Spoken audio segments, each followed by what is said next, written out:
I knew I was a writer. At least I fancied myself one from way, way back. Then I fell in love with the theater, receiving a Bachelor of Fine Arts in Acting in 1994. Then I hit the dark, fortunate, beautiful bottom of a life needing drugs and alcohol to survive, and my second life began. Shortly thereafter, I received a Bachelor's of Science in Education and became a certified teacher of Spanish and drama. Then 2.5 years in the public schools of Chicago, a year in Central America, and an 8,000-mile long-way move from Montana to New York City, where I landed in a closet at a friend's apartment in Brooklyn. I started a twisted greeting card business while there. I bought one of them new digital cameras for graphics for the cards. I began taking pictures of unparalleled New York City. I enjoyed these brief, quiet moments of capturing this great place. I awoke one morning to find Manhattan on fire. All the pictures I had taken of the city had more depth. I had been tutoring Audrey from Barcelona. His mother invited me to come visit Spain.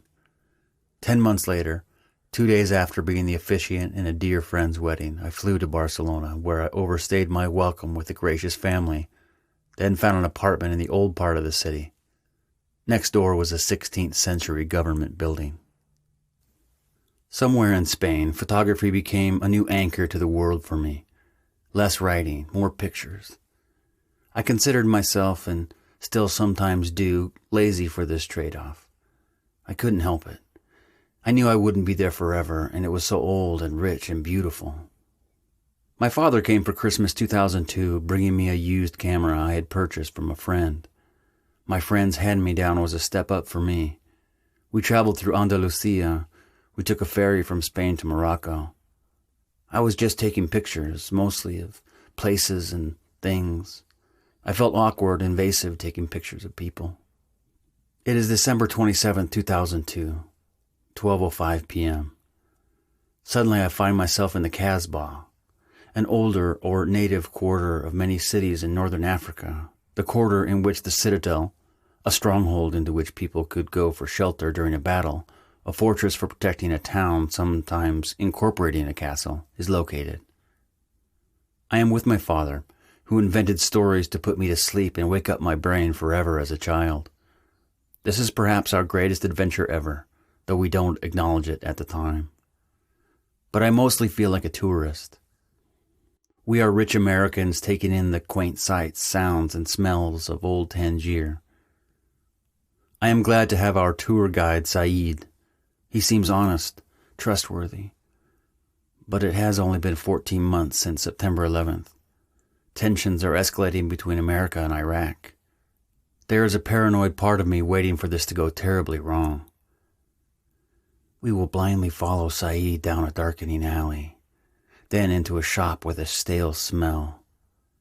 The door will close behind us. Middle Eastern monsters will come out of the shadows. Our throats will be cut, maybe with scabbards. At best, we will be taken hostage. I am taking my final pictures. Ever. Someone will find my camera. I will be famous. No. These shadowy enemies will just sell my camera, or keep it, or destroy it. Filthy Americans. These are my final minutes. None of this ever happened. Saeed introduces us to his family. They are beautiful. I have been programmed. I am ashamed. I tell no one. Until now. We passed shops selling infinite rainbows of thread, shops for the sale and repair of shoes, shops where the shopkeepers nap. Fruit for sale, overripe, bruised, bags, belts, rugs, buttons. I am dumbfounded and elated by a herd of sheep strolling mostly unnoticed through the midday noiseless bustle of this place. I stop at an intersection of footpaths. It is a dirty, immaculate sight. The sun bounces off balconies and laundry and awnings and dribbles down the cobblestone, cascading through the unsteady buildings, creating pools of darkness and light through which I perceive these simple people go about their simple lives. There is surely nothing of great import or consequence here.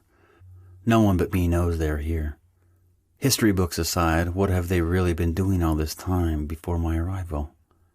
And what on earth will they do when I am gone?